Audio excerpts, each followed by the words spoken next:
So today we're going to talk about 2 ammo courses I did and the comedic results from them. Now, when I was in the camp after a while, for some reason they told me I need to do ammo course, which I was very enthusiastic about, to be very honest. So they said, okay, one day we're going to do this, and the new warrant, which I've been talking about in the last few videos, he was going to handle it. So we got driven into the depot, deeper than I ever been inside, to this massive field, just all grass as far as the eye could see it, almost. And in the middle is this just one sad, lonely tree. It looks dead. So we stand by this tree, and then he starts explaining how detonation cord or dead cord works, right? And then he talks about how it will explode and all, and then he wraps around this branch, just this much wire, okay?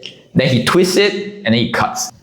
And then he goes, oh, okay, you go back to the detonator, you stand there. So we walk back about a few hundred meters to where the detonator is. It even feels like a kilometer, to be honest. And then he starts connecting the thing, and then he walks over to us. Then he tells us, okay, the thing gonna explode, you know. So you all need to squat. Why you all stand? Squat! So we all start squatting. Now, the problem is I was at the back, okay? And I wanted to see this. So I didn't want to move this way, because if I move this way, the warrior might see and scold me. So I'm right behind him, right? So I just stand up. Okay, I stand up and I fold my arms like this. You can tell, pampered city boy, where I think, how bad could it be? Look at the tree was so small, so far away. How bad could it be? Then he's like, okay, going to happen right. You only cover your ears, Then everybody covers their ears. I'm standing back, remember? So I'm just doing this. I'm not going to cover my ears because I keep telling myself, how bad could it be? Okay? So, and also I wanted to experience this thing. So I'm standing there, and then he goes, 3, 2, 1, live! And he presses.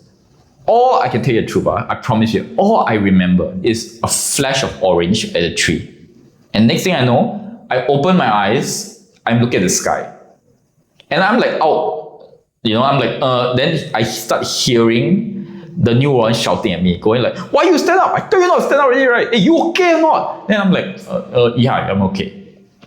You know, so long story short, what happened? The thing exploded. The shock wave, just the shock wave itself, we're hundreds of meters away, flashes out, hits me, and I was incapacitated for at least 3-4 seconds. Now imagine this in a real war, you know, when they're using more wire.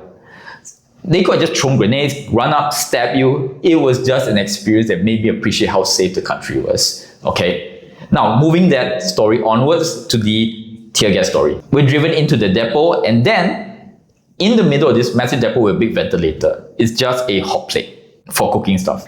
And on it is a beaker about this big with just this much liquid. Okay. Now again, I want to experience this thing.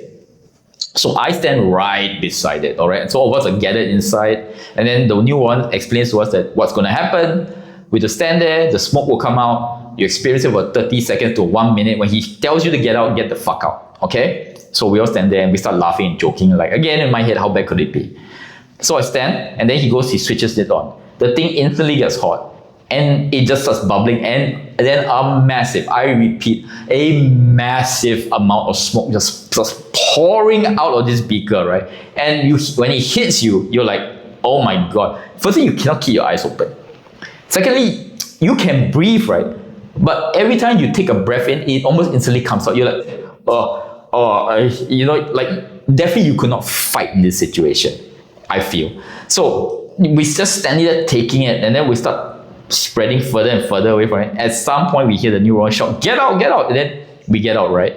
It's the funniest thing you have seen. We poured out that place, rolling onto the ground, crying, coughing, laughing, and taking water to pour over ourselves. You know, we're tumbling about. But definitely, again, think about this, about how incapacitating if someone was trying to attack you when this thing hits you.